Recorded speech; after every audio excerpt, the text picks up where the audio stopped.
Hi friend, फिर से एक बार हमारे इस यूट्यूब चैनल पे हम आपका स्वागत करते हैं। पिछले एपिसोड में हमने आईएसओ क्या होता है ये देखा था और उसके कुछ 2 एपिसोड पुराने जिसमें आईएसओ और शटर स्पीड और एपर्चर ऐसे 3 एपिसोड हमने बनाए हुए हैं।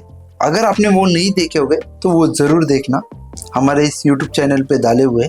उसके अलावा इस वीडियो में हम ये देखेंगे आईएसओ, शटर स्पीड और एपर्चर, इन तीनों का इमेज पे क्या कनेक्शन होता है और इन तीनों से इमेज पे क्या असर पड़ता है ये हम देखेंगे। दोस्तों, आपको उससे पहले एफ स्टॉप क्या होता है ये हम जानेंगे। कैमरा के अंदर आने वाली लाइट एक तो दुगनी होती है या फिर आने वाली लाइट ये आधी होती है, ये जरूर याद रखना। कैमरा में आने वाली लाइट जो होती है एक तो एपर्चर से आती है, दूसरे शटर स्पीड से आती है, ये चीज भी याद रखना। दोस्तों, अभी ये जो देख रहे हो आप, इसे स्टॉप स्केल कहा जाता है। इसमें एपर्चर 22 से लेके 2.8 तक के सभी नंबर लिखे गए हुए। तो कैमरा में आने वाली लाइट एक तो दुगनी होती है या फिर आधी होती है। अगर आपने F22 पे अगर आपने फोटो निकाला तो उससे अगर आप F16 पे अगर आप फोटो निकालते हो तो आने वाली लाइट जो होती है वो दुगनी हो जाती है। वैसे ही 11 पे फोटो निकालते हो तो वापस आने वाली लाइट ये दुगनी होती रहती है। उसी तरह से 8, 5, उसके बाद में 4 और उसके बाद में 2.5। जितना आप एपर्चर बड़ा रखोगे उतनी लाइट कम आएगी, और जिस तरह से आप एपर्चर कम करते जाओगे, एपर्चर के नंबर्स कम करते जाओगे, वैसी लाइट दुगनी होती जाएगी।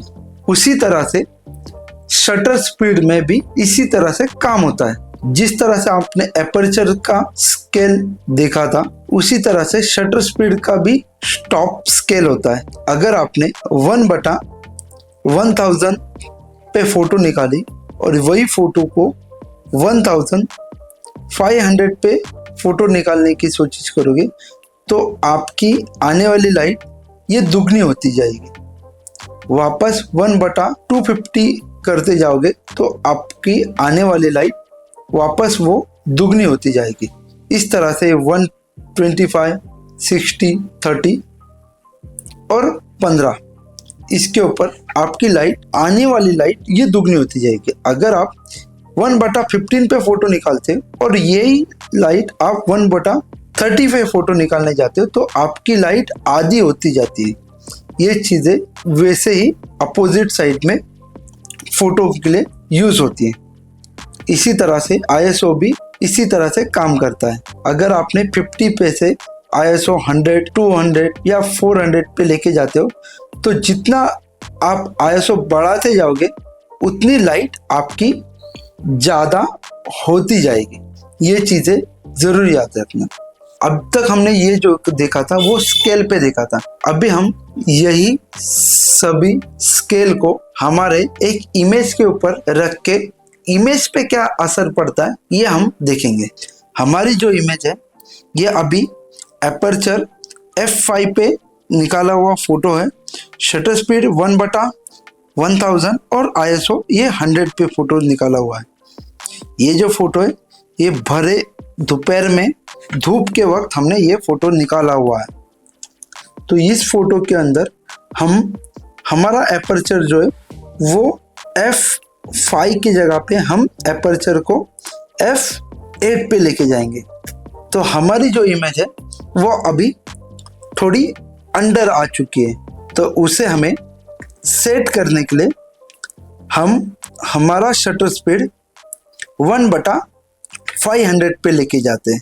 अभी हमारी इमेज ठीक तरह से दिख रही होगी आपको।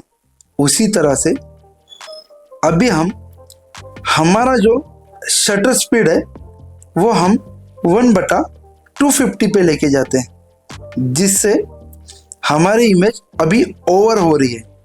तो उसे कंट्रोल करने के लिए हम हमारा एपर्चर F11 पे लेके जाएंगे।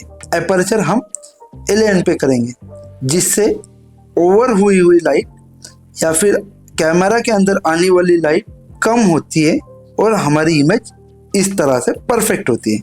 दोस्तों अभी ये परफेक्ट हुई इमेज जिसमें हम हमारा अभी शटर स्पीड बढ़ा देते हैं, जिसमें हमारा एपर्चर 11 रहेगा, शटर स्पीड 1/500 रहेगा, जिसमें अभी देख रहे हो हमारी इमेज पूरी तरह से थोड़ी सी अंडर आ चुकी है। तो अभी हम ये सोचते हैं कि ISO 200 पे लेके जाओगे। अगर हमने ISO 200 पे लेके जाते तो इमेज तो परफेक्ट रहेगी, पर हमने पिछले एपिसोड में ये देखा था कि ISO बढ़ाने से कैमरा के अंदर इमेज जो तैयार होती है जिसमें आपको नॉइज आता है, तो नॉइज ज़्यादा आने से आपकी इमेज खराब हो सकती है।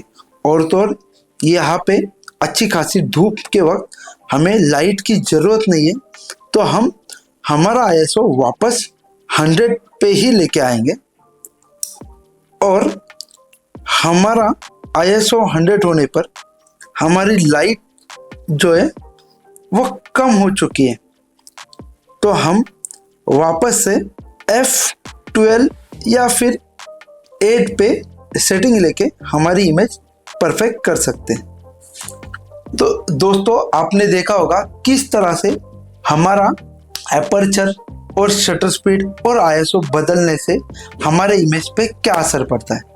तो दोस्तों इस वीडियो में हमने ये जाना कि एपर्चर, शटर स्पीड और ISO बढ़ाने से या कम करने से इमेज के ऊपर क्या फर्क पड़ता है। दोस्तों एपर्चर, ISO, शटर स्पीड, इन तीनों के बदलने से या फिर इन तीनों से के साथ खेलने से आपको अच्छी इमेज मिलती है। तो इसे ट्राइएंगल एक्सपोजर भी कहा जाता है। ये चीज़ें ज़रूर याद रखना। अगले आने वाले वीडियो में हम ये देखेंगे कि एपर्चर बढ़ाने से और कम करने से कैमरा के अंदर क्या फ़र्क पड़ेगा और कौन से वक्त पे कौन सा एपर्चर रखना ज़रूरी है, ये हम आने वाले वीडियो में देखेंगे। अगर दोस्तों ये वीडियो आपको पसंद आई हो तो लाइक, शेयर और सब्सक्राइब करना ना भूलें, क्यों तो हम अलग अलग कैमरा के सेटिंग्स और कैमरा के इक्विपमेंट्स के रिव्यू हमारे इस यूट्यूब चैनल पे डालने वाले और सबसे पहला वीडियो आप ही को मिलेगा। इसलिए हमें सपोर्ट करें और हमारे इस यूट्यूब चैनल को सब्सक्राइब करें। फिर मिलेंगे कोई और वीडियो के साथ, तब तक के लिए tata, bye bye, take care.